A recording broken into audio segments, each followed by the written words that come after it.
السلام عليكم.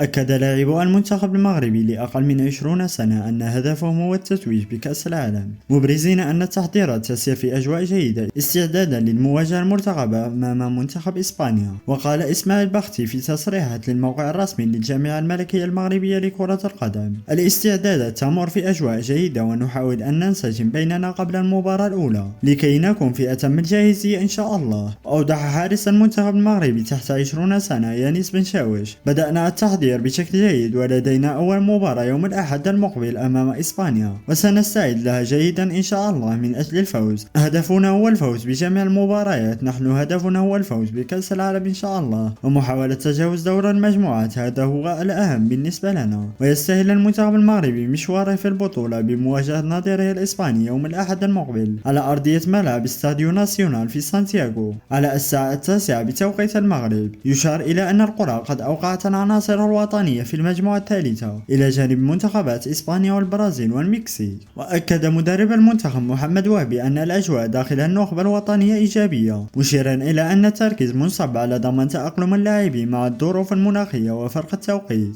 بهدف الوصول إلى الجاهزية الكاملة قبل المباراة الأولى أمام إسبانيا. وقال وهبي في تصريح للموقع الرسمي للجامعة الملكية المغربية لكرة القدم: هناك أجواء جيدة في التدريب ودرجات الحرارة معتدلة، وفيما يخص التأقلم مع المناخ نحن نواصل العمل عليه بالتوازي مع موضوع فرق التوقيت، ونعمل على أن يتأقلم اللاعبون بسرعة ويعتادوا على الظروف. بدأنا هذا العمل منذ مدة حتى قبل الوصول إلى هنا للمشاركة في كأس العالم. اللاعبون الذين كانوا معنا في المعسكر الإعدادي وحتى الذين يلعبون في أوروبا قمنا بتعديل برنامجهم اليومي مسبقا، حرصنا على أن يؤخروا جميع أنشطتهم قدر الإمكان، أنه في وقت متأخر، الاستيقاظ في وقت متأخر، وكان ذلك أمرا مهما لأنه سمح لنا بكسب الوقت. وتابع وهبي: نشعر الآن وبعد يومين فقط أن اللاعبين تأقلموا جيدا وتجاوزوا فرق التوقيت بشكل ملحوظ. هناك لاعبون آخرون ما زالوا في طريقهم للالتحاق بنا، وهذا ما يجعل الأمور معقدة بعض الشيء من الناحية الفنية، لأن بعض اللاعبين وصلوا بينما آخرون لم يصلوا بعد. لذلك نحن نكثر من العمل الفردي وكل لاعب له برنامج خاص حسب حالته. وواصل: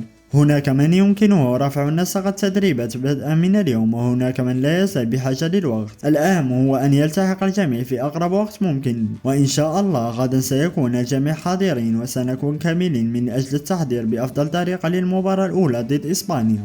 وأردف وهبي: كما قلت نحن قادمون إلى هذه المنافسة بطموحات كبيرة وبثقة في أنفسنا وثقة فيما نستطيع فعله وفي كرة القدم المغربية وفيما أصبحت تمثله منذ سنوات عديدة. نعلم كذلك أننا مطالبون بأن نكون في مستوى هذا الحدث وسنبذل كل ما في وسعنا لتحقيق ذلك. حاليا نحن سعداء جدا وراضون على سير الأمور ومتحمسون لانطلاق البطولة. لم يتبقى إلا أيام قليلة ونعرف أن الانتظار صعب، لكن الحماس كبير سواء من اللاعبين أو الطاقم. علينا أن نظل هادئين وأن نستعد بأفضل طريقة ممكنة حتى نكون جاهزين يوم المباراة إن شاء الله. برز الدولي المغربي عز الدين أناحي بشكل لافت في مواجهة فريق جيرونا أمام أتلتيك بلباو يوم الثلاثاء ضمن الجولة السادسة من الدوري الإسباني، حيث سجل هدفه الأول في البطولة وساهم في تعادل الفريق بهدف لمثله على ملعب سان ماميس. صحيفة آس الإسبانية أبرزت دور أناحي المحوري في تغيير أداء فريقه بعد الهزيمة الثقيلة أمام ليفانتي، مشيرة إلى أن هدفه المبكر لم يكن مجرد تسجيل بل يعكس قدرته على صناعة الفارق، واصفا إياه مدربه ميشيل بأنه أفضل لاعب عندما تكون الكرة بحوزته. من جانبها أكد صحيفة سبورت الكتالونية أن اللاعب المغربي لم يدخر جهدا طوال المباراة وغادر الملعب منهكا بعد أداء قوي يذكر بمستواه مع المنتخب المغربي في مونديال قطر 2022. واعتبرت أناحي الجندي الجديد لميشيل وركيزة أساسية في مشروع جيرونا الجديد. كما أشارت الصحيفة ذاتها إلى قدرة اللاعب أناحي على الضغط وصناعة الفرص، مشيدة بهدفه الرائع بتسديدة قوية في شباك الحارس أوناي سيمون، إضافة إلى تحركاته الذكية وتمريراته الدقيقة التي أربكت دفاع بلباو طوال المباراة. شكرا لكم على المشاهدة، كان هذا هو فيديو اليوم، نلقاكم في فيديو جديد إن شاء الله، إلى اللقاء.